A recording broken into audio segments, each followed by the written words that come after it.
I'm Melissa Level with Ingalls. We're proud to sponsor, with limited commercial interruption, Healing from Helene, a Fox Carolina special presentation.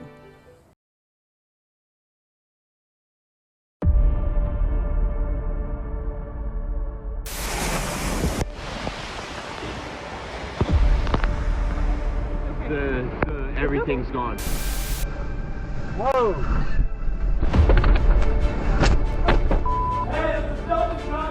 A serious storm, a large storm, about 500 miles in wind. It is barreling northward. Oh man, oh this is scary, guys. We are about to walk through very dangerous water. I'm just clinging on to you for dear life. Look at this. Highly dangerous situation. We have crews all over. None of them can get live right now because it is so dangerous. Yo, I don't like this. I don't like this at all. And when I got into the room, she was just screaming, "Daddy, I can't breathe, help." This makes the death toll across the southeast from Helene now at least 163 people. And I've already called 911, and there's nothing they can do. The devastation was beyond belief. And even when you prepare for something like this is something that's never happened before. This is crazy.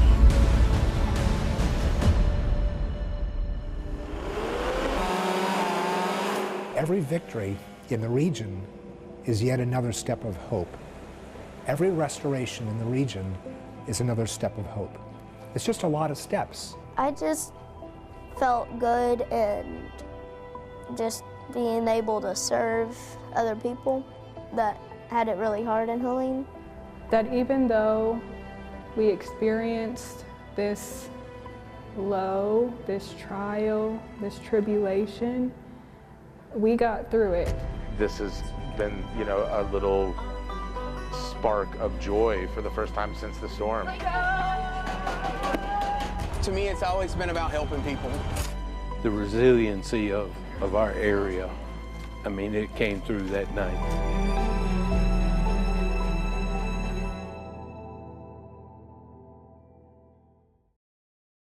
Hurricane Helene brought a level of catastrophic destruction to the upstate and our mountain communities that we've never seen before. Hundreds of families lost loved ones, others hurt and lost their homes and their livelihoods.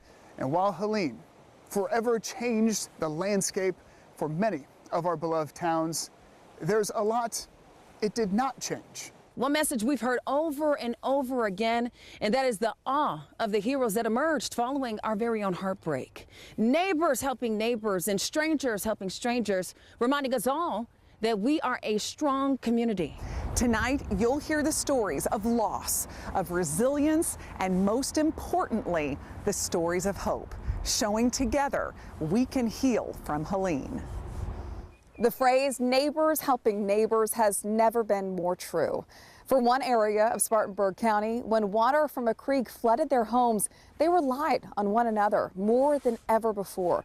Berkeley Cromer has the story of neighbors coming together to survive.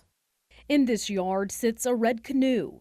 If you were to drive past it, you wouldn't think much of it. But for some of the people living in Converse Heights, this canoe was a lifeboat. It was just like, we have to cling on tight. We are about to walk through very dangerous water, and I'm just clinging on to you for dear life. The homes along Greenbrier Road are still standing, but inside, they're stuck in time. September 27th, the day Helene hit. I remember when we stepped out that morning to evacuate, looking around and feeling like we were inside a movie. The wind, the water, the fear, it just felt absolutely unreal. It's like the stuff you see on television. I stepped out hoping that I could walk, but I right away knew I couldn't. A creek that runs alongside Greenbrier Road rose to a level neighbors Ray and Ellen have never seen. I had the baby, my husband had our toddler, and when we stepped out the front door down into the front yard, It was like up to our thighs, and we're both pretty tall people. So it was terrifying. This is basically the water line for this part of the house. In the back part, it was at least 4 or 5 feet. The water was rising more and more, forcing these families out of their homes. And it just never stopped. It kept coming up and coming up and coming up. And when it started coming up through our vents on the first floor here, that's when I told my wife we need to evacuate. Daryl McNeil and his family never imagined they'd have to abandon their home. I was trying to keep an eye on the river level, so peeking outside a little bit and just all the wind swirling around and knocking trees down. And they certainly never imagined a hobby would turn into a necessity. As soon as we decided to evacuate, and the river was coming up quick, so that's when I went and lowered it off the pulleys under the carport. I knew that we were going to have to help some folks. Daryl used that red canoe to start a rescue mission. I just need to go check on them. I mean, the river was up. You know, it wasn't safe really to walk through it. I just paddled up to the front doors, knocked on their doors. It's now or never. Ray and his wife Mary were two of the people Daryl rescued. I had pets and my wife on the counter in the kitchen, and when Daryl brought his canoe in and turned it around and went out, I got there, we loaded Mary in and the pets. And when I was looking through that window, it was the white cap waves were splashing up against that window, and I could hear all that white water. More than a neighbor, now a rescuer. I mean, they were walking around on walkers in their house, and the water was up, you know, to their chest, and, you know, they were worried about their animals. So, I mean, I was worried about them, you know, but we did it all together. The road to recovery for these neighbors is still very long. Watch your step here. Yeah. It's as if I'm looking, everything with filters on, because it's tough. Now it's our guest room in my office. I already got my work stuff, my computer. Every book that we would read to our kids, you know, all of our favorite books. That was the hardest part, was losing the kids' things, because that was a lot more sentimental to us. But thanks in part to Daryl, everyone on this street survived. If he hadn't have done that, do you think that they would have gotten out, Ray and his wife, and then the lady in the walker? Honestly, I don't know that they would have. They would have had to swim, and there was, you could see currents coming. So it would have been extremely dangerous. I don't know that anybody could have made that out safely. Daryl says he's not a hero, that he did what any good neighbor would do. We know they were down here, and we knew that they didn't have help, that they needed help, so that's all. But if you ask those who live alongside him, they'd say he's more than a neighbor. He's the angel in the red canoe. It is incredible. It just feels like they're like actual angels in front of us. Those neighbors still face a lot of uncertainty in the days ahead, but they tell us what will never change is the gratitude they have for one another. Helene forced many to leave their homes, but one couple we spoke with didn't expect they'd never be able to return. But as Christina Feliciano found out, they do have a temporary home, and more importantly, each other. Stephanie and Paul are no strangers to loss. My spouse had passed, and his spouse passed about 6 months later. But through their grief, they emerged as partners. And he came down to help me with things. This was well before the flood, of course. And I hate to admit it because I tried, but I needed help. So he came down to help me with things, and we became friends. Stephanie lives in Old Fort, Paul in Black Mountain. Both of those areas devastated following Helene.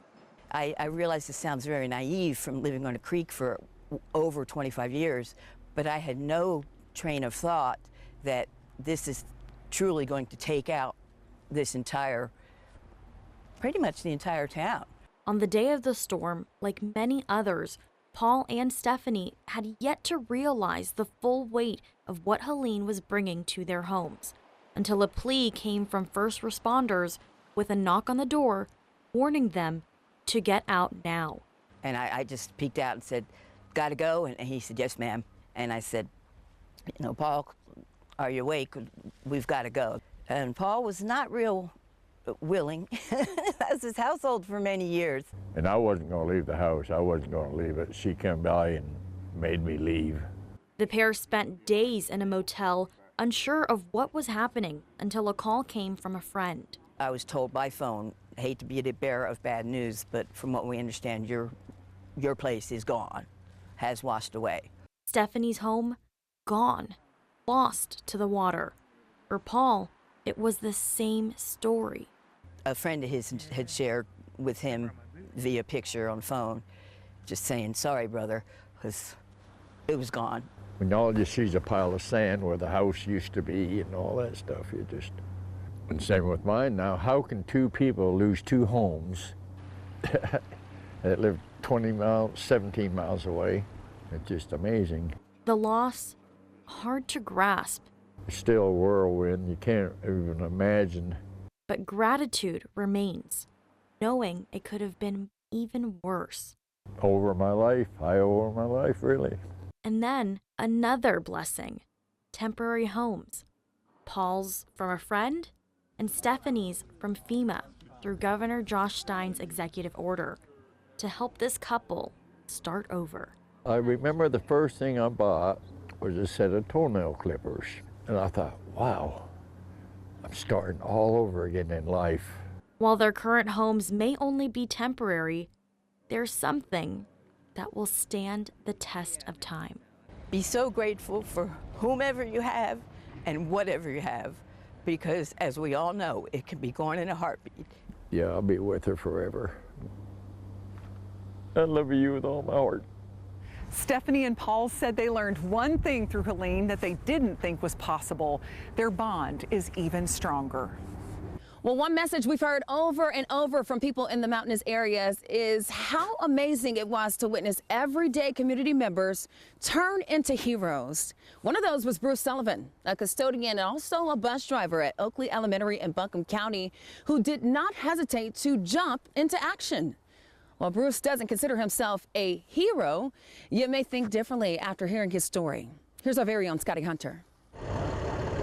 At any given moment, you can be a blessing to others. You never know who's an angel. Always be kind, courteous, respectful to everybody you encounter until you don't have to be. That's what Bruce Sullivan's grandmother always taught him. And on September 27th, Bruce was that angel. To me, it's always been about helping people. With a bottle of water and a radio, 294-second load. Bruce is used to driving kids home in his bus. Yep, y'all got to be on best behavior today. But on the day Hurricane Helene veered toward the North Carolina mountains, Bruce was driving a different load of passengers. Yo, I don't like this. I don't like this at all. As Helene took aim, Bruce took the wheel. I don't like this. It's over my door. After getting an urgent plea from a local fire chief, Bruce's school bus became an evacuation lifeline. Chief comes to me and say, "Hey, I need you to go pick up people from Owen Middle School." And I'm like, all right. When Bruce first arrived, many people had not yet realized the true devastation of the storm, including the people he was there to rescue. None of them wanted to go, and I tell them, listen, the only reason I'm here to get y'all right now is because they're expected the reservoirs to go. Once I leave, there's nobody coming to get y'all. No rescue boats, no nothing. So I managed to get 47 people, I think 3 dogs, and a 3-month-old on the bus. Braving rapidly rising water and fallen trees, Bruce pushed through with a promise to those on board. We started to leave, and before I left, before I pulled out, I was like, listen, my name's Bruce. I got about 9 years experience driving a school bus.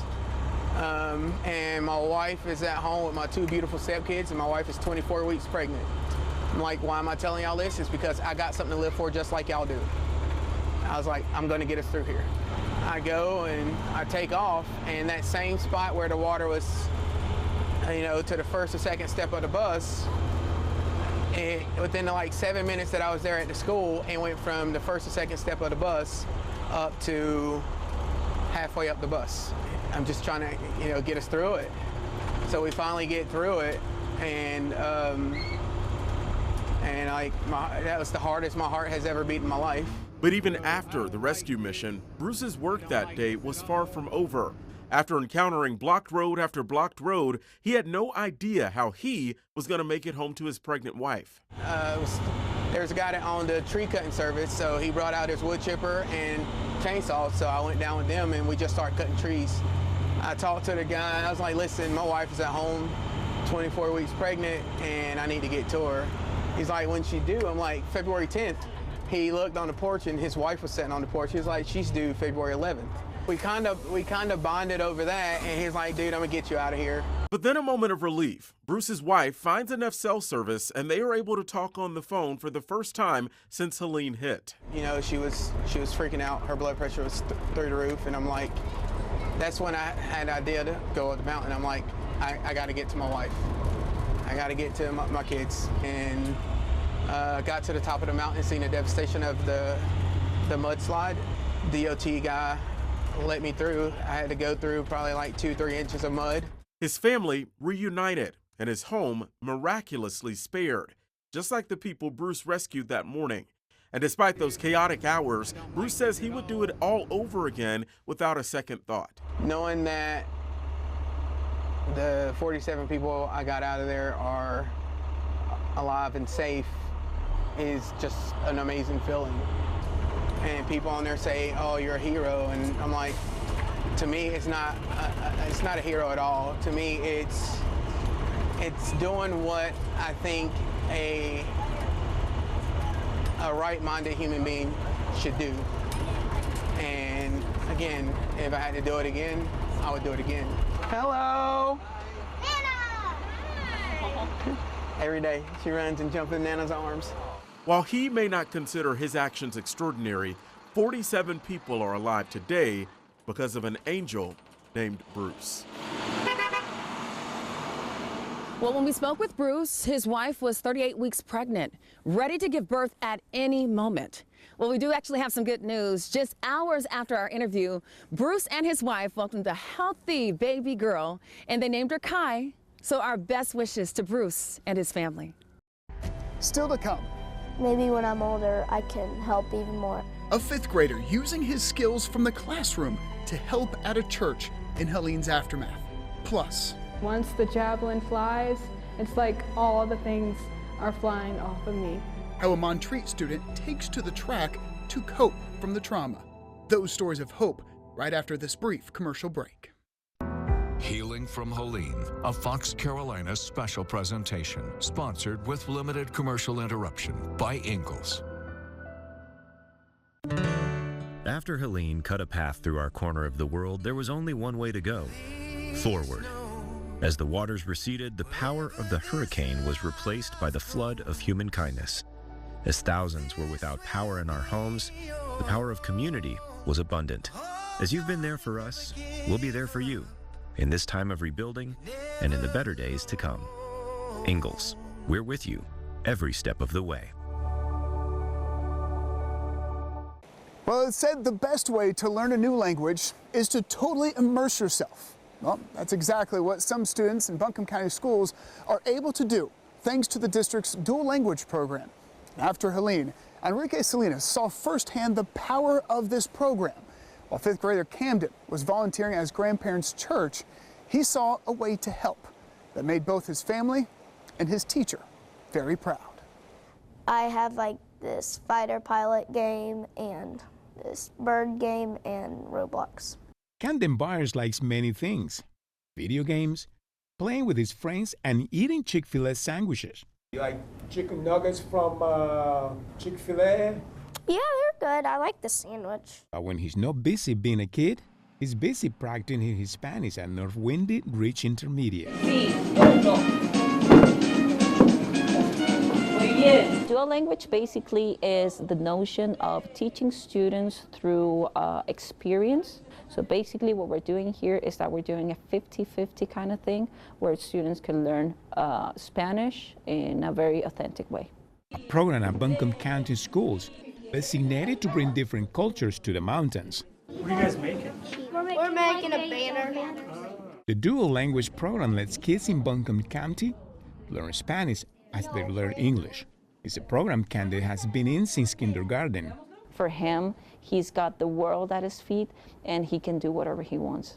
He's just a very, very strong person and a very determined person. And I know that this has helped him to basically see the world in a different light. A program teaching real-world skills that became even more valuable after Helene. Right after the storm, Camden's grandparents went to volunteer at their church. Camden decided he was going to come too. My grandma was about to go, just drop me off because she said she was going to go like help at her church. And I'm like, well, I've always liked helping out. And so I'm like, okay, I guess I'll go too. And she thought I would be bored, but once I got there, there's like tables lined up with all food and stuff. But a problem emerged when people who only spoke Spanish needed help, and no one could be interpreted for them. No one except Camden. He yelled out, "Does anybody speak Spanish?" No one came, and I was like, "I do." And then he was, I don't know, he was kind of ignoring me because I think I was just trying to prank him. But I just went up and started talking to them, and like everybody was just amazed.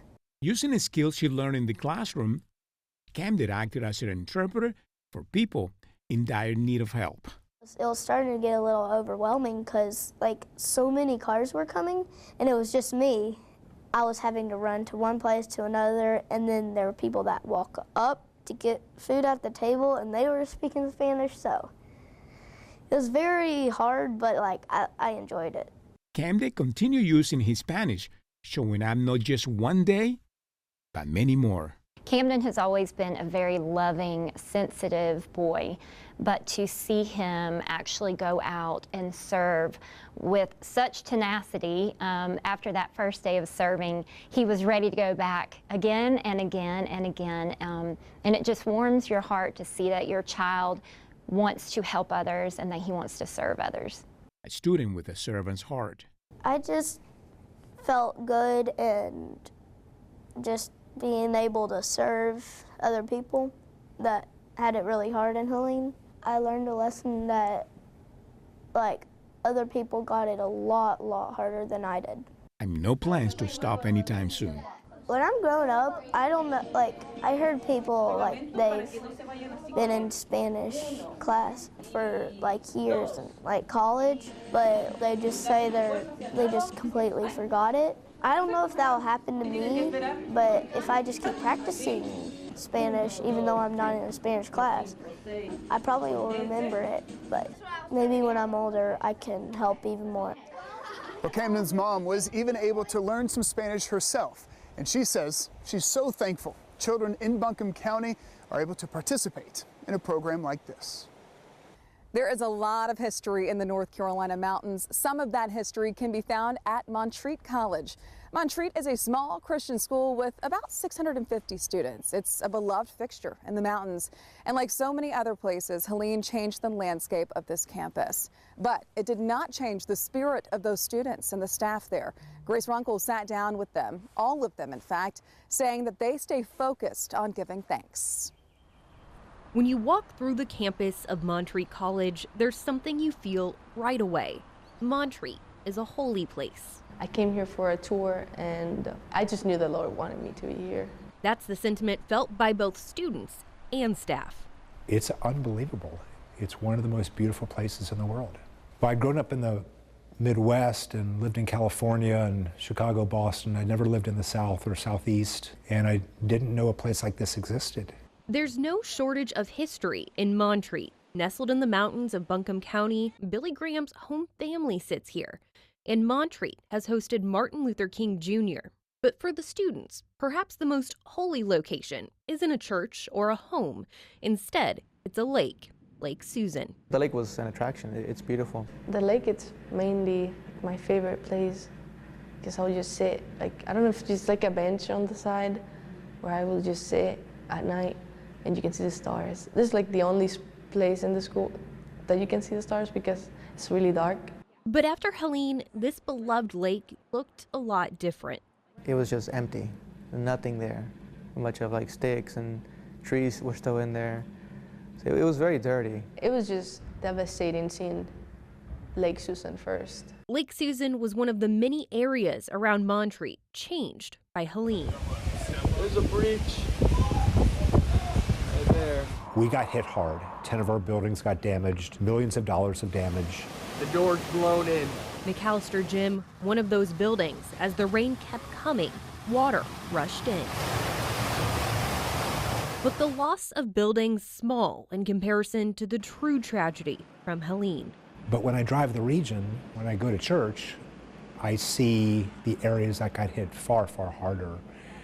And so we got off easy in the scope of things. Part of why I continue to drive around the region is to maintain perspective that what we went through was relatively minor compared to so many others in the region. A few weeks after the storm, Montreat welcomed students back. When they came back, that was powerful. And we had a party when they came back. We had a special dinner that our dining crew put together because we needed to celebrate. So it was like a dream. We were all together again. I was able to see my friends and my teachers. It was a beautiful moment. It was a time where you just thank God.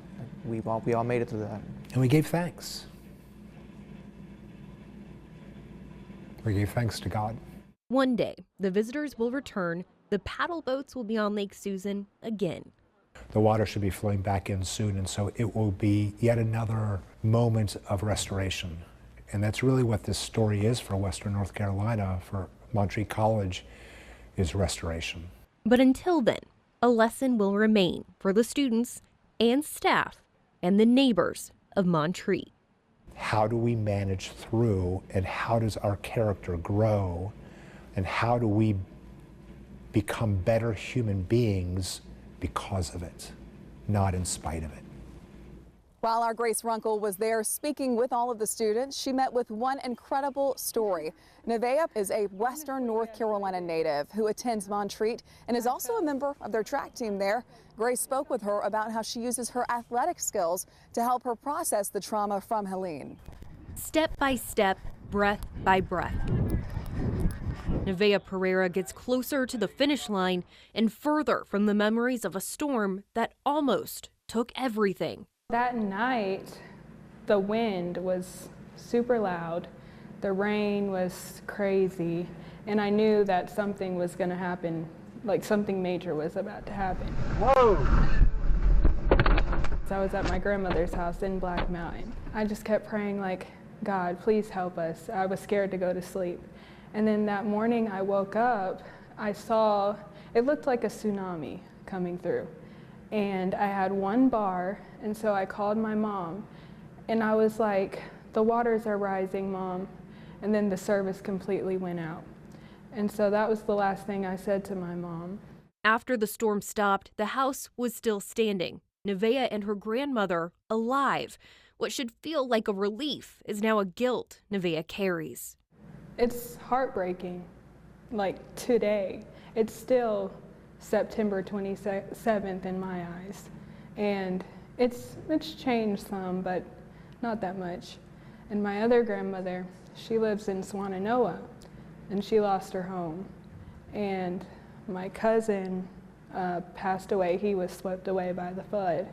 And so it's just been crazy, traumatic. And just even experiencing it, like it just feels like it happened yesterday. So she comes to the track to train and to block out the memories of the storm, if only for a few laps. Kind of gets my mind off of everything and gives me this sort of relief and peace. The only thing I can do is keep going because it happened, and just to stay strong and look to God through it all. And that's how I carry it. When she's warmed up, she reaches for the javelin and sends it in the air. From point A to point B. Healing from Helene hasn't been that straight of a path. I felt angry at times, I felt sad. There's a lot of grief, and at times I felt joy. And even though like we're still living it, I see the joy and I feel the joy. That's why she comes to the track. I feel like I have so much on me at times, and it's just a release to just let everything go. And once the javelin flies, it's like all the things are flying off of me. Nevaeh says that she's found a silver lining in seeing her community come together to rebuild after Helene. She says a group of her classmates even joined her to volunteer at her church at home in Swannanoa. Still to come. Just so honored. I mean, it's such an honor for her to be remembered this way. 2 upstate families torn apart after Helene killed their loved ones. How they each find the good in honoring and remembering. Healing from Helene, a Fox Carolina special presentation, sponsored with limited commercial interruption by Ingalls. There's a you and there's a me. There's a pattern in the chaos, a current in the sea, and there are times I wish I had a mountain top to see the rhythm of it all. See the rhythm of it all. Your first alert on breaking news. That's how Fox Carolina News serves you. Right now at 7:17, breaking news. This out of Spartanburg County. Just into our newsroom. Crews are responding to a wildfire. Stories that affect your safety. 63% contained. Safety alert for you here this evening. Dozens of cases of chicken pox. Affect your time. They do have one lane open right here. Impact your part of town. Continue to bring you updates. South Carolina is now under a state of emergency. Get your first alert from Fox Carolina News. Hurricane Helene left hundreds of families forced to navigate the future without their loved ones. And one of those lives lost was a beloved high school teacher in Spartanburg County. Her loss devastated her family and her school. But as Alexa Urbach found out, they've discovered a way to make sure her legacy lives on in the hallways of Boiling Springs High School. Boiling Springs High School, home of the Bulldogs and the Sunflower. I was just in shock when I seen it today in its final and everything. It's so much her, you know, how she was and how she felt. When you walk into the library, sunflowers are everywhere. But this mural is more than an art project. It's a memorial. Hidden in the backdrop is the monogram AFD for Anna Maria Fletcher. And right beside it, a bookshelf. You'll find Shakespeare, famous quotes, some not so famous quotes. That was one of her favorite sayings. she would just be looking at something like, oh no, not today, you know. And a photo of Anna Maria Fletcher, an English teacher, beloved by both her students and her co-workers. Not a moment went by that she was not doing the best that she could to make sure kids were getting what they needed, both from an educational standpoint and just emotionally and mentally. She just is that kind of person. She is exuberant and she is wildly passionate about everything that she touches. But while her picture sits on this shelf, the desk in her classroom remains empty. It's hard losing a faculty member, but it's really hard losing a friend. Anna Maria Fletcher was killed during Hurricane Helene. We were both in my bedroom. We were both in my bed because we were both a little just kind of worried. When it fell, I had just gotten up and gone to the hallway and I was talking to her. And then I heard a horrible noise. Again, I don't know how to explain the sound of the noise of the tree, but it was a horrible sound. And when it hit, he was coming in from work. And I went running out to him, telling him that she is in there and she's trapped and can't get out. A tree falling on the Fletcher family home, trapping Anna Maria inside. And when I got into the room, she was just screaming, "Daddy, I can't breathe, help." Her sister Autumn lost not only her sibling, but her fellow teacher. I can say that everything was really then different for me because, I mean, we did everything together, especially with going to work. We then got up at the same time. She drove me to work every day. And now a father left without one of his daughters. She had the smile that could just light up her room, and I'm always going to miss that, where I was telling her I was going to work, and she'd come running down and have that big smile. hollering, "Daddy, wait a minute, give me a hug," you know. But while Anna Maria isn't here physically, her family says they still feel her everywhere, especially when they hear her favorite music. Randomly, her favorite song, Hysteria by Def Leppard, will play. Like, it's just random times, like in Fredo Station, he would never think would play Hysteria. It was randomly start playing Hysteria. So she's with us. When loved ones remember Anna Maria, they sometimes still use the present tense, because to them, her spirit never truly left. We do everything we can to keep her in the forefront of our minds and in our hearts. This mural is such a beautiful reminder of her. But out of tragedy emerged a bond between a faculty member and a family. As terrible as the tragedy is, that's where our friendship has actually come from. I hate that it is how we met, but I'm super grateful that I get the opportunity to spend time and get to talk with Autumn and Ronnie, because I feel like I'm with Anna Maria. But one of the first things you told me, though, you said, "I haven't met you, but I've heard all about you." But you said, "I feel like I know you through everything I've heard about you." Yeah, for sure. And more than just a friendship, Anna Maria leaves a legacy that will live on in the classroom, just like the sunflowers on the wall. Just so honored. I mean, it's such an honor for her to be remembered this way. Well, the Fletcher family also saying that they want to thank their community for what they're calling an outpouring of support and love after Anna Maria's death. Her loved ones also saying they will look at every day looking for the good, just like Anna Maria would. Another life lost to Helene was a Greenville County man, Charles Dean. Charles had some hard times in his life, and before he was killed, he spent years giving back to people facing the same battles he was. Scotty Hunter spoke with his brother, who says although Charles' life was cut short, he's a reminder we can all overcome our struggles. Charles Dean was a private man. It's why his family says he would definitely not approve of what you're about to hear. He would hate the fact that we're talking about him right now. But they also say they can't not talk about his life, his struggle, and ultimately the mark he made. We didn't know a lot about exactly what he was doing here in Greenville. We kind of knew, but it wasn't really until he passed away that we knew what he had done. Charles loved to laugh, and he was always armed with spices and ready to whip up a meal that would make your mouth water. He was a fantastic cook. Could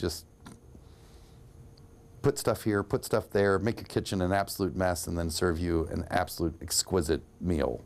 And oh, the places he would travel. From the safaris he would take in Africa to the trips across the pond, he never met a trip he didn't get along with. He had lived out in San Diego, California. His journey eventually landed him here in Greenville after his life took an unexpected turn. But it's the challenge, his brother says, put him on the path to his purpose. As happens with a lot of us, crutches develop, and his crutch was alcohol.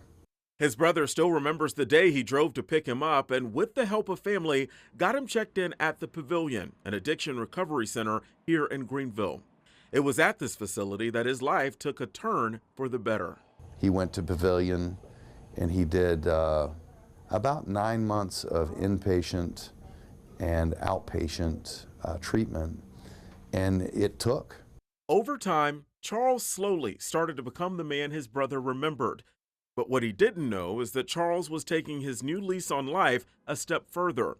He had quietly started working at Pavilion with alumni services to reach those who had gone through the program and help keep them on track. His own self-discovery helped him help others. It was so helpful to us when he passed away, all the people that reached out and let us know what we knew but we didn't know. Charles was killed the day Helene hit when a tree fell on his apartment. His brother hopes he didn't suffer in his final moments, and he says he takes comfort in knowing Charles played a small part in ending other people's suffering. We came back a month or so after his funeral. They had a gathering at Pavilion's facility here in Greenville, and a mother came up to us and said, "Your brother saved my son's life." And then her son came up and said, "Your brother saved my life."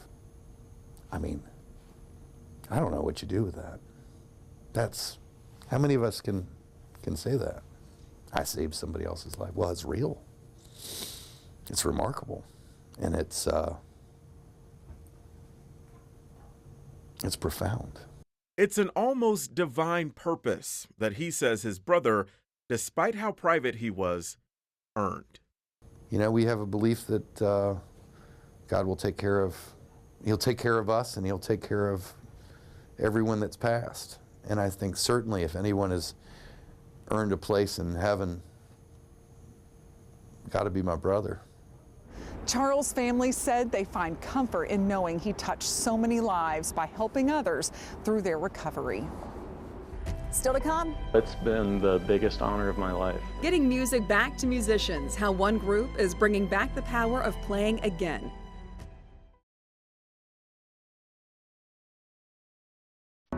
Healing from Helene, a Fox Carolina special presentation, sponsored with limited commercial interruption by Ingalls. There's a you and there's a me. There's a pattern in the chaos, a current in the sea. And there are times I wish I had a mountain top to see the rhythm of it all. To see the rhythm of it all. Severe weather hits. Every second matters. There it is, right on our doorstep. Your Fox Carolina First Alert weather team stays with you through it all. From your First Alert days ahead. 4 First Alert weather days in a row. Until the danger passes. You are watching from Greenville, Spartanburg, Anderson. The worst is over for you. So this is a day where you need to be on alert. Life-threatening flooding out there. Thank you for trusting Fox Carolina First Alert weather to keep your family safe. Well, music has a deep history in Appalachia, and that is especially true in the North Carolina mountains. But for many musicians, Helene threatened to take all that away.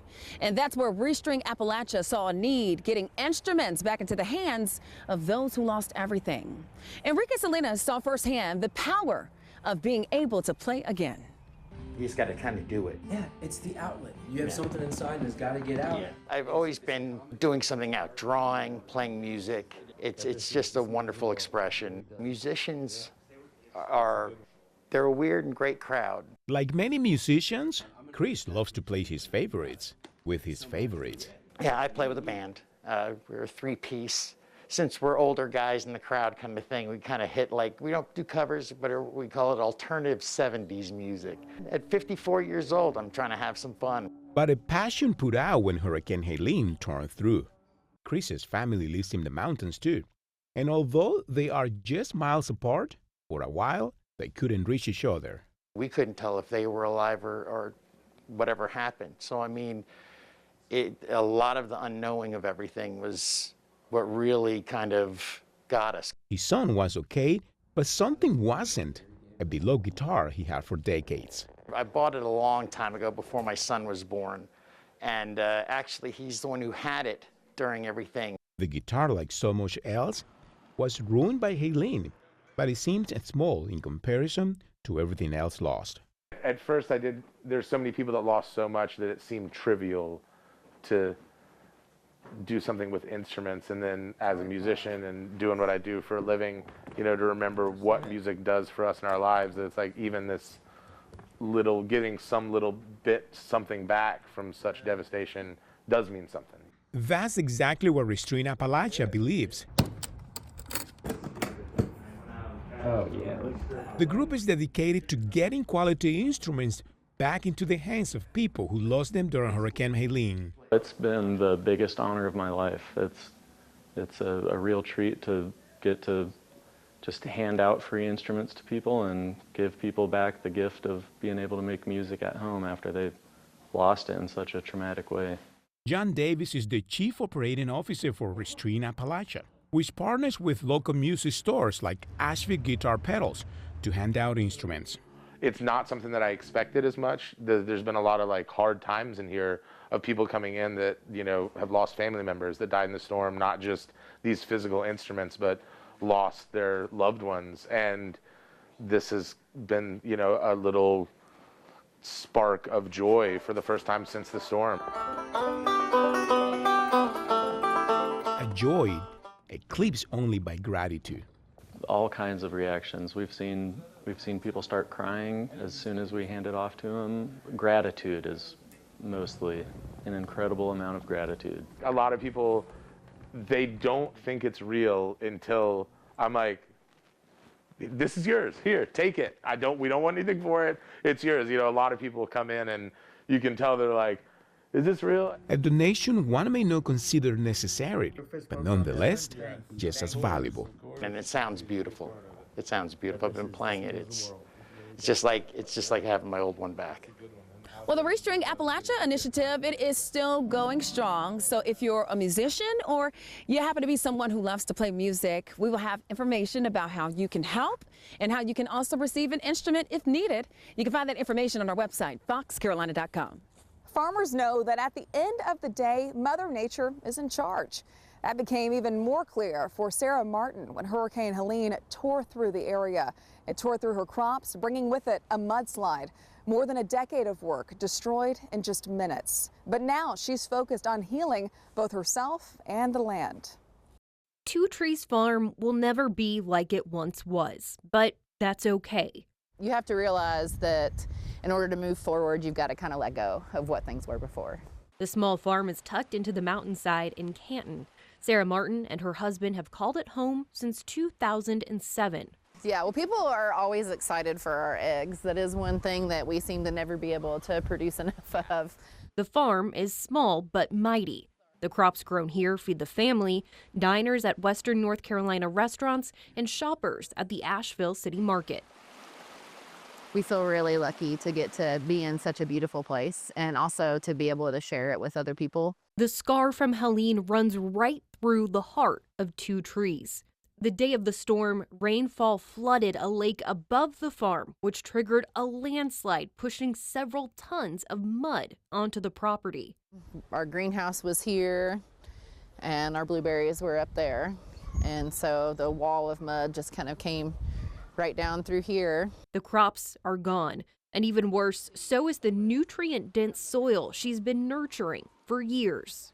Yeah, it's hard, like just looking at that big bare spot after, you know, there were blueberry bushes over your head there for so long. And, you know, so much of our, you know, our joy, like remembering stuff is, you know, connected to like having this mature and fruitful landscape.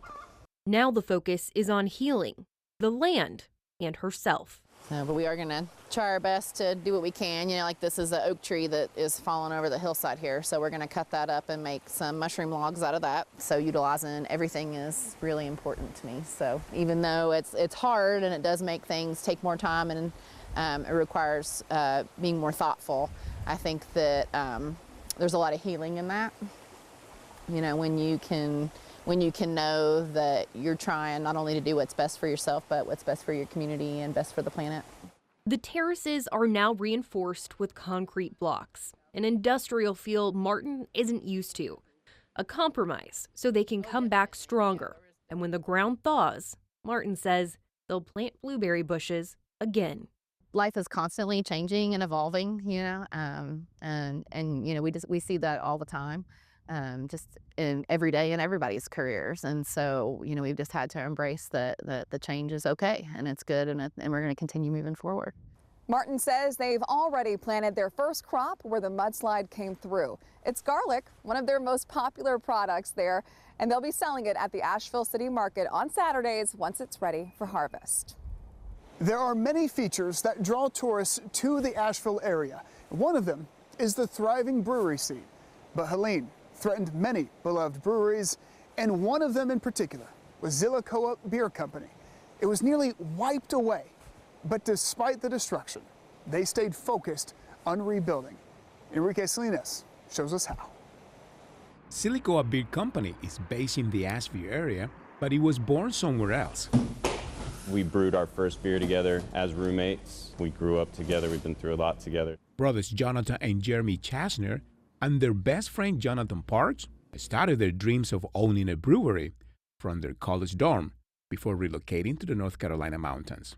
We all three of us worked at different breweries in and around Asheville for 10-ish years before we really took a stab at opening our own company. Silicoa sits along the side of the Frenchboro River. Normally, the river offers amazing views, but on September 27, the water that is usually calm turned into a life-threatening nightmare.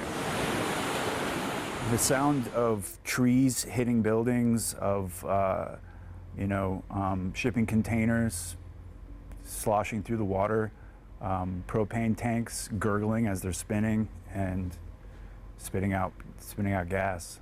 I mean, it was just, yeah, it was like nothing I've ever seen. It felt kind of like a horror movie, and it's really tough to walk into something that you've spent the better part of a decade building, and it's all gone. Years of hard work gone in the matter of hours. We had 7 tanks in this room that we're sitting in right now, chairs and tables and all kinds of other equipment that was slamming into these doors, and eventually the force blew them out. Every time I'd go home, I'd get antsy and be like, I need to go back up there. I need to go see what else I could do. Once I got up here, being among that amount of just devastation and wreckage and rubble, it's hard to even know where to start. Is this the line here? That's Yep. the line. Yep. Now, these guys were full, right, with beer? Yep, they still have beer in them. All of the beer that's left in these tanks is from before the flood. The storm forced Silicoa Beer to close the doors for the last 6 months, something that for many small businesses will be unsustainable. But with the help of those who are usually their competition, Silicoa is working to open their doors once more. I can't even tell you how many other breweries have donated a portion of their sales for an entire month to us through this process. So they're taking money out of their own pockets in an already challenging time for our industry, and they're sending it to us. Relying not only on their fellow brewers, but also each other. I don't think any of us would be able to do this without the 3 of us together. We got hit really hard, but we're still here. What's next here? Hopefully good things. All we can do is be resilient, and this community is resilient for sure. Silicoa still has a few more months before they officially reopen, but they're already counting down the days until they're back serving their favorite brews. Still to come. We've seen flooding, but not like that. The resiliency of our area, I mean, it came through that night. Hear in their own words how rescuers responded while cut off from the world. Healing from Helene, a Fox Carolina special presentation, sponsored with limited commercial interruption by Ingalls. This little light of mine, I'm gonna let it shine. This little light of mine, I'm gonna let it shine. This little light of mine, I'm gonna let it shine. Let it shine, let it shine, let it shine. One of the areas hardest hit by Helene was the Bat Cave area in Henderson County. Entire homes were floating down water and well-traveled bridges destroyed. The Henderson County Rescue Squad is used to responding to severe weather events, but they've never seen anything like what Helene brought. You're going to hear in their own words what it was like getting hundreds of calls before losing touch with the world.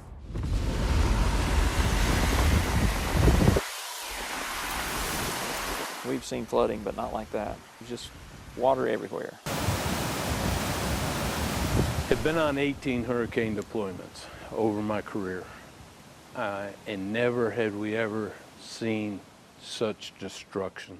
At any point in time, I can look on my CAD system on my phone. If our county's running 10, 12 calls at one time, we're busy. In Bat Cave, when we lost communication with the world, we were at 927 calls. Good luck.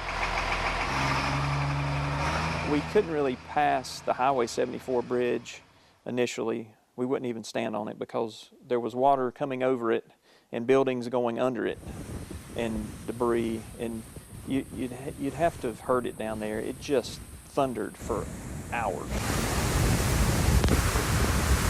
I kept hearing cracking, so I'm looking, waiting for trees to fall on my head. Then I finally feel my feet shake, and I realize those are not trees cracking, that's asphalt. So we run across the bridge, and as we get there, I'm looking at the face of a man. I think he's looking at me, but he's actually looking through me. He's got a stare of unbelief, of horror in his face, and I'm looking at him as he's watching his house behind me go into the water. In the moment of it, you don't have time to even think about how devastating it is. You're just dealing with the situation as it's handed you. We're walking down, and I said, God parted the Red Sea. Can he not do something with this water? There was nothing churchy about that prayer. It was pure frustration. We didn't get from here to the parking lot. And God had sent 2 Connex boxes downstream. Takes out the log jam. All that water that's flowing into the firehouse gets sucked right back into the laminar flow of the river. And out of fear of the Lord, and not scared fear, but out of reverent fear, I sit there and I told Tyler, I said, well, I guess he can. God cleared that bridge for us. He left us there as an island, as a refuge, because people would just show up. I mean, they would just walk out of the woods, coming. Every time we got back from a mission, an objective, an obstacle, there'd be somebody new there at the firehouse. You realize that everyone in this county was affected by this storm in some way. I mean, everyone had a story that, you know, my driveway's washed out, I've got water in the house, there's a landslide, there's trees down. And there was a Rivian truck parked across the road, and they had driven up from Jacksonville to get away from the storm, had rented a cabin, and they had come over 2 or 3 in the morning because water was up to the cabin and water was washing over the bridge. And right after the storm, he walked back over. He said, I'm gonna go check. And he came back and he was just kind of pale.